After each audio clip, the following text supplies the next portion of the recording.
Director of Aya Ensemble for Medieval Music. And this is our first event of the fall season. And I'm so excited. Hopefully you are viewing this from some interesting place, and I would love for you to drop it in the comments if you want to say hi. So here is a brief introduction to this awesome event. I'm so excited to be here.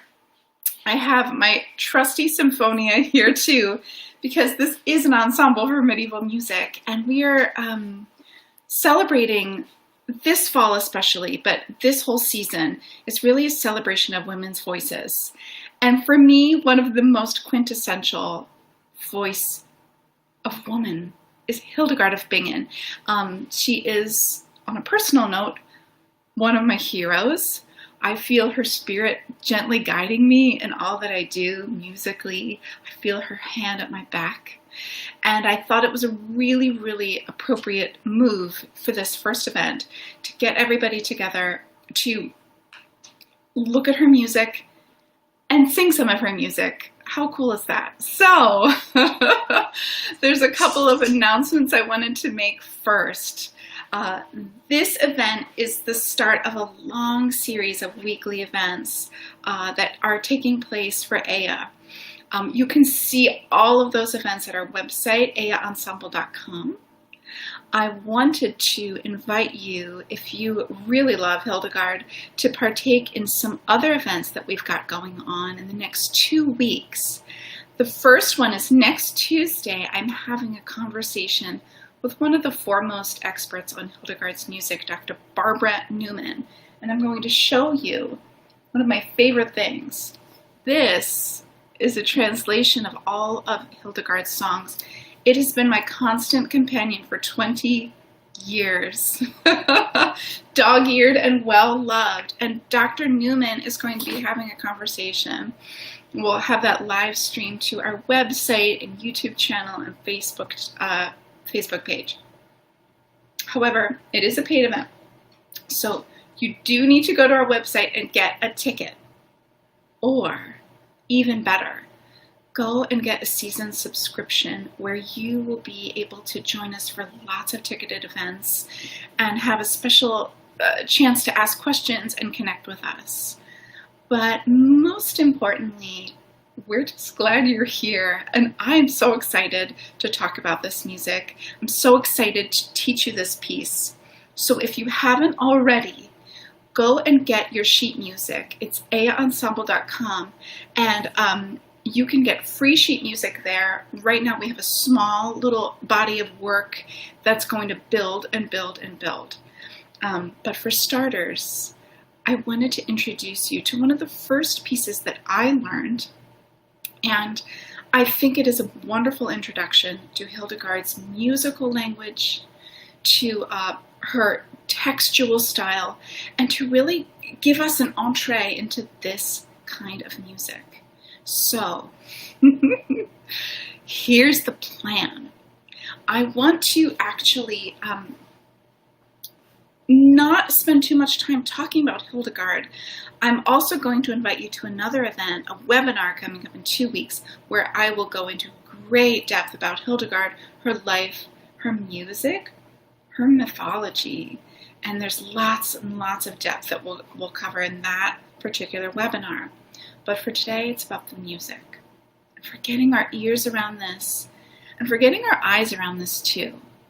And so one of the primary functions of this new sheet music series, the Symphonia series, is that I wanted to create a new transcription for 12th century notation. 12th century notation, most people don't read 12th century notation, and I have had people ask me countless times, Allison, can you recommend a good edition? And for many, many years, I thought, not really. Nothing that I really loved, that I really connected with, or that I felt was really encompassing the idiosyncratic and rhetorical language of Hildegard. So this music series is my attempt to sort of transfer medieval notation into something that's still maintaining some of the character of the original. I have no idea what that sounded like, but I'm going to teach you what my preferred interpretation is, and to just guide you along the way about some things that I think are touchstones for interpreting medieval chant, specifically the music of Hildegard. So here is the most important thing I want you to remember. That when we're looking at this music, there's two very essential components that I think of as strands of DNA, like a double helix, and they are text and music. And they are intertwined in a most fundamental way. You can't have one without the other. So, in this case, we're talking about O Virtus Sapientiae, and if you have it, take a look at it. It's a little bit hard to see on the page. Of course, you might think, well, duh, all songs are connected with the text. I totally understand. But here is where I think most modern interpreters, i.e. you and me, regular people, get into a little bit of a blind spot, is that we are obsessed with the pitches. No offense, okay? It's just what happens. I've seen it countless times, over and over and over again. So in this case, we're going to learn the song with the text and music together, already in a beautiful, beautiful whole. So we're not operating in these binary sort of paradigms, okay? So here's the plan. I'm going to sing the song all the way through, okay? And then we're going to take it apart piece by piece, and we'll go through this process where I'll sing and have you repeat. And no, I can't hear you, but I feel you and I know you're there. So I'm going to give you some time to work it out and to get comfortable in your space with your voice, because there's a lot going on. I know it. I'm here too. So here is the first iteration. I'm going to sing this all the way through. So follow along, and I'm going to invite you to really listen to the text as it's coming through the beautiful melody. Okay, here we go. Got my Sinfonia as my safety net.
So this piece is an antiphon.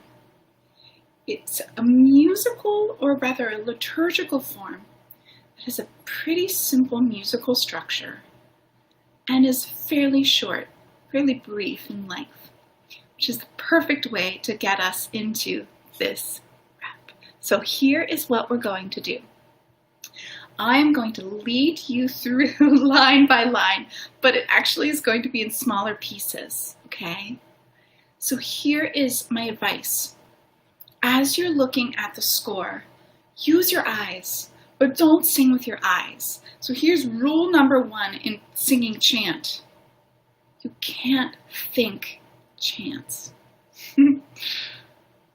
It's a full-bodied, wholehearted experience, at least as far as I'm concerned.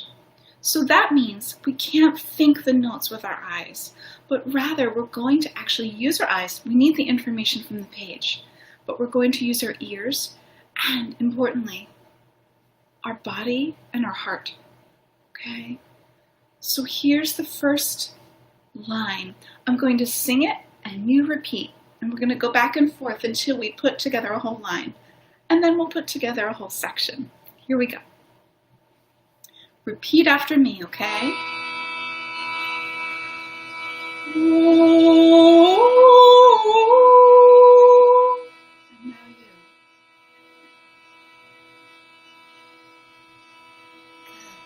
Good. Here's the next one.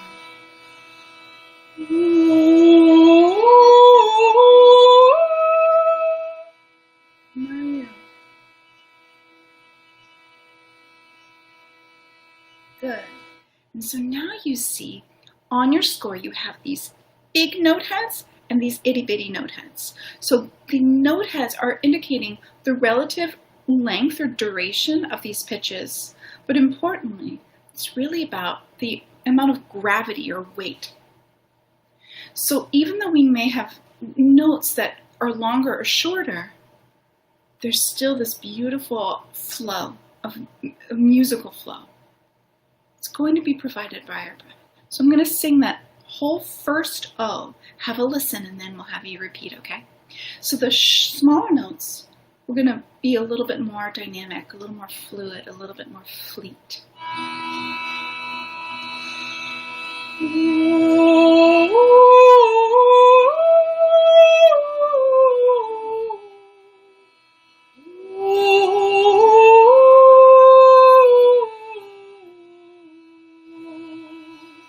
Together this time.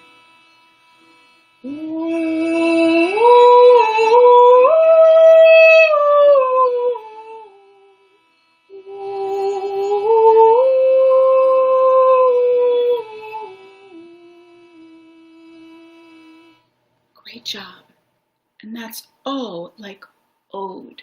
Look at the way this O really sets up this invocation for what? For divine wisdom, for virtus sapientiae.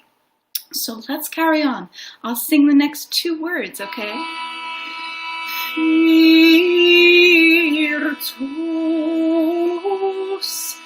sapientiae.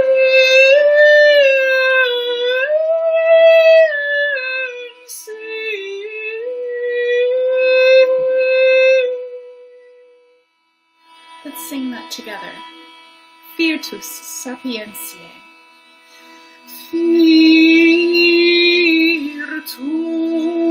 Virtus sapientiae.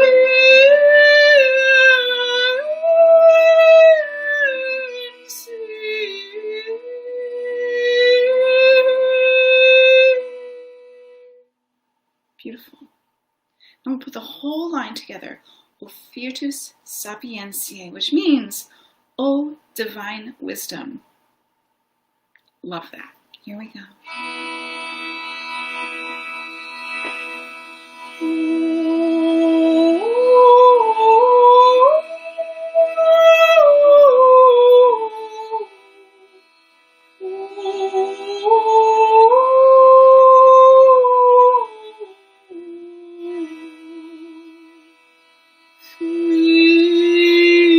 Virtus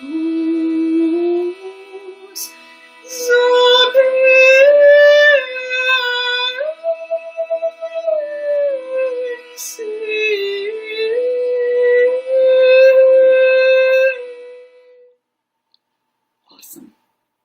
Here's the next line, line 2.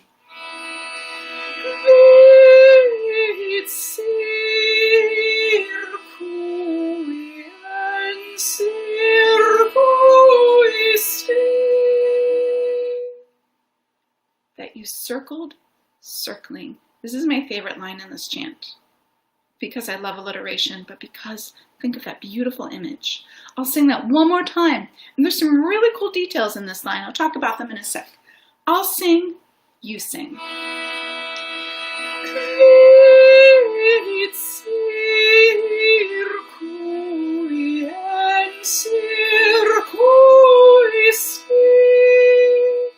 Together.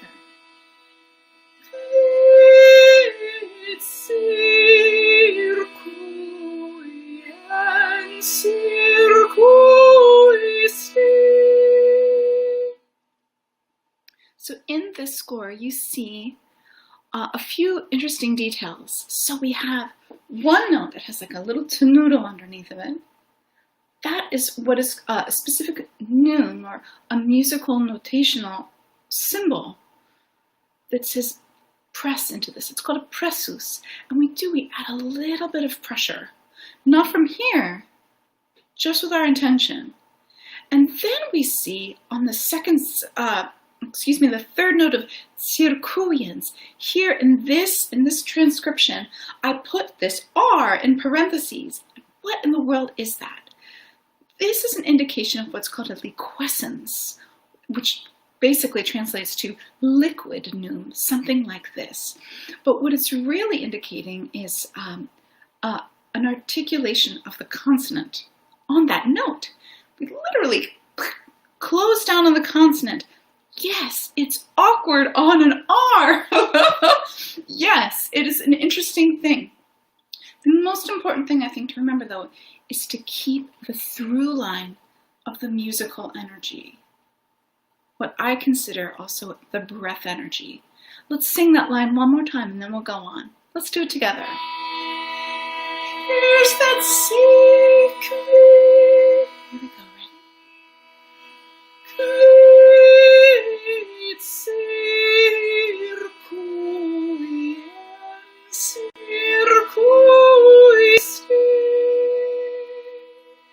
I'll sing the next line.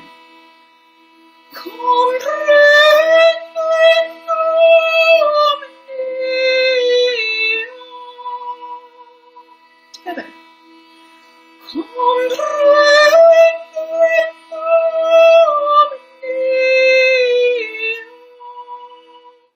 Beautiful. And here we have a line that looks pretty straightforward. But here's the advice that I gave you earlier. Map the text onto the pitches. Think about them as one unit. So I'm saying comprehendendo omnia. Yeah? So I'm going to sing it the way I would speak it. Let's do it together one more time.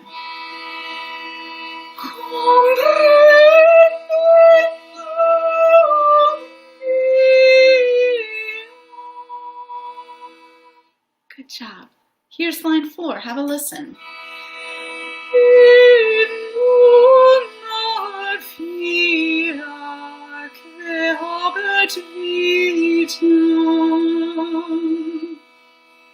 Together.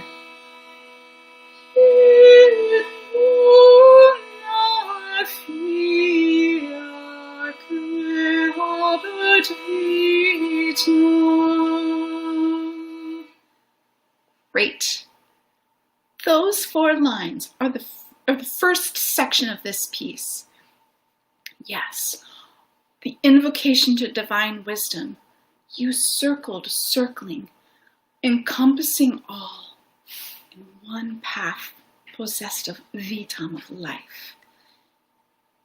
I think about that beautiful, very iconic illumination of the Trinity, the man in sapphire blue. There's the Father and the Son and the Holy Spirit within. And here Hildegard is giving us very clear symbols of divine wisdom and circling circles. But I think about that common circular image of the Godhead and that Holy Spirit, and that this piece to me is very much infused with that symbolic imagery of that beautiful circle. So let's sing lines 1 through 4 all together, and then we'll catch up on the next section. Okay, you ready? You are doing awesome. Wherever you are, I'm so proud of you right now. So sing with me now. In the beginning.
Beautiful.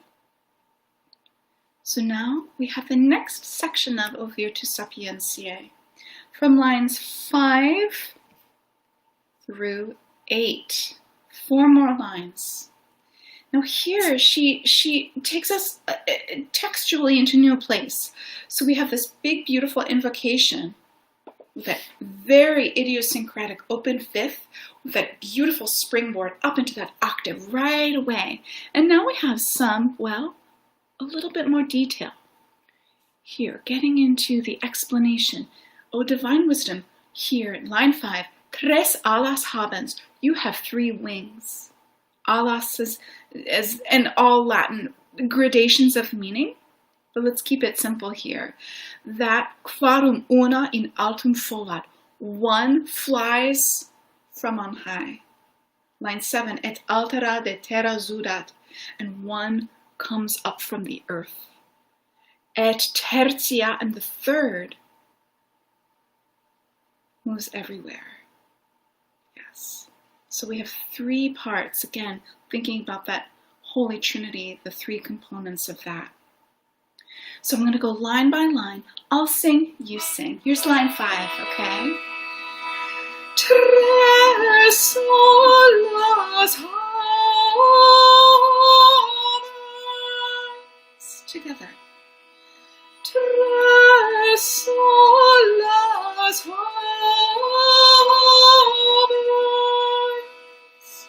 Good. Here's line 6. This one's fun.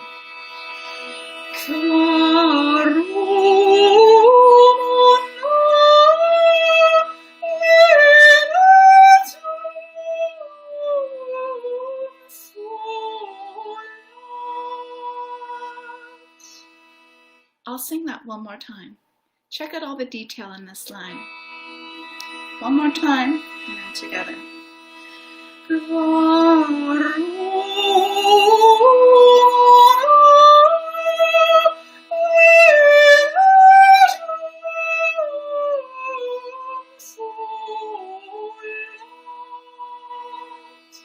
Together.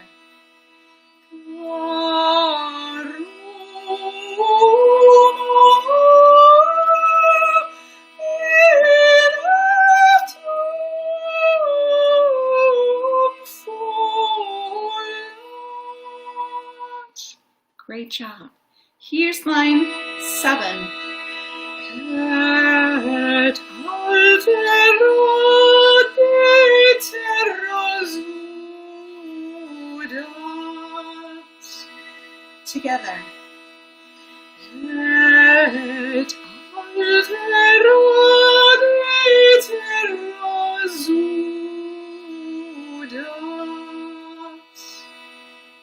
Line 8. Et tertia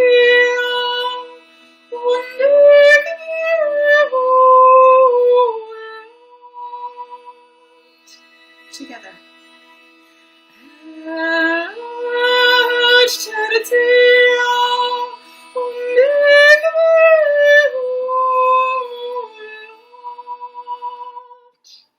Beautiful, beautiful. We're almost to the end. I'd like to do all of section 2 one more time. So here's lines 5 through 8 for practice. I'm practicing finding that flow through the line and feeling the distinctions that she also is setting in the sort of stresses of both the musical notes and the language. Lots of details to mine here. Tres alas habens. Line 5. Together. Tres alas habens.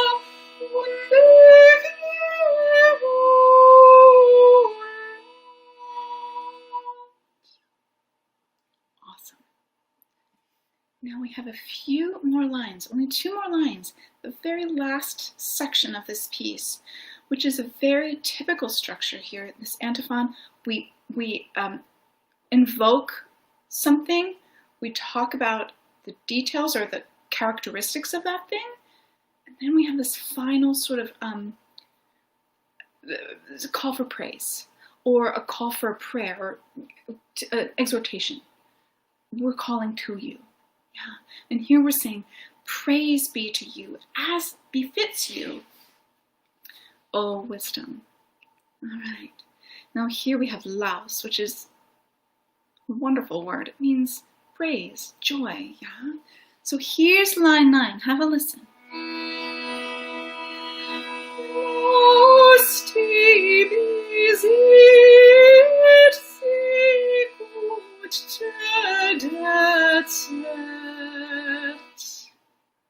Let's try that all together.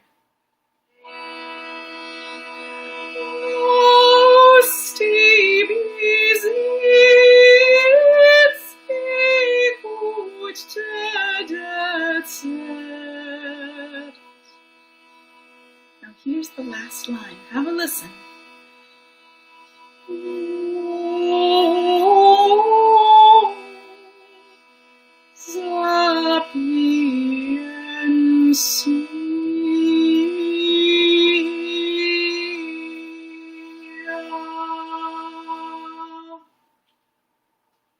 I want to sing that last line for you one more time. And notice here, especially where we really hear this modal language, the melodic language here, that is really giving us some colorful sounds. I'll sing the last line one more time and then we'll do it together.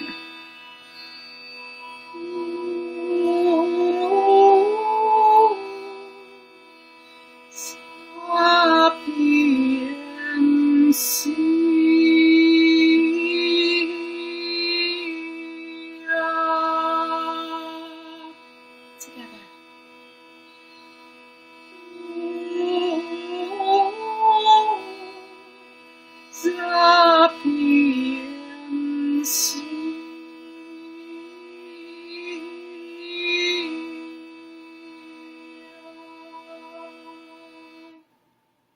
Beautiful.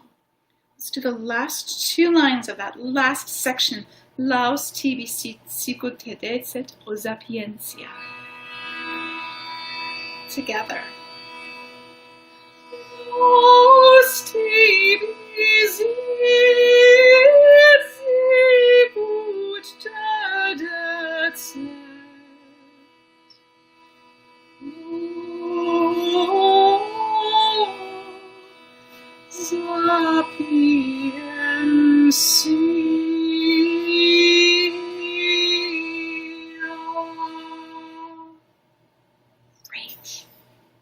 Beautiful.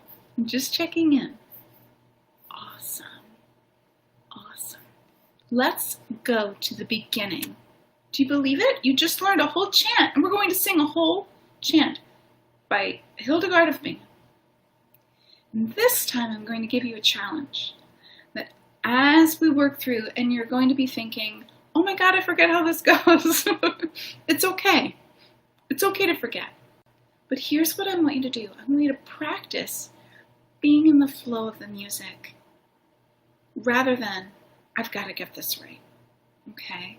I've got to get this right lands us in that thinking mode that I warned us against at the beginning of this event, okay? The point is, I'm going to now use my whole self to sing this, and it doesn't matter if you mess up. What's more important, in my opinion, is the intention that we bring to this piece. So here we're going to praise divine wisdom, and that could mean anything to you, any number of hues or shades. But it's all about staying in your body and connecting with the intention of the song. No small feat. But we're in this together, okay? We're going to sing the whole song all together. So proud of you. Good job.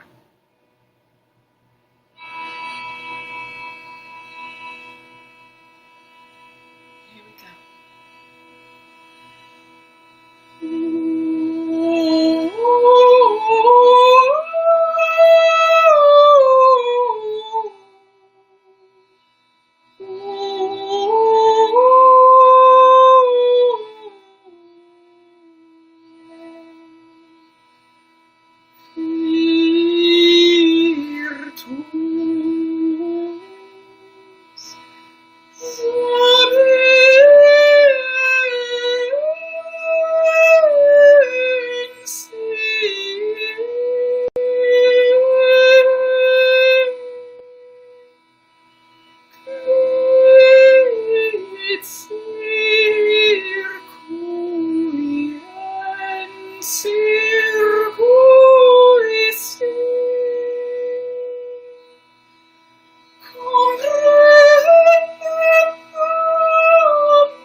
You did it!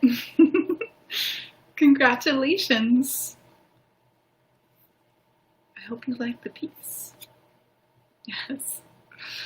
So everyone, thank you for joining me. If you have a question, you can drop it in the comments. I can see them.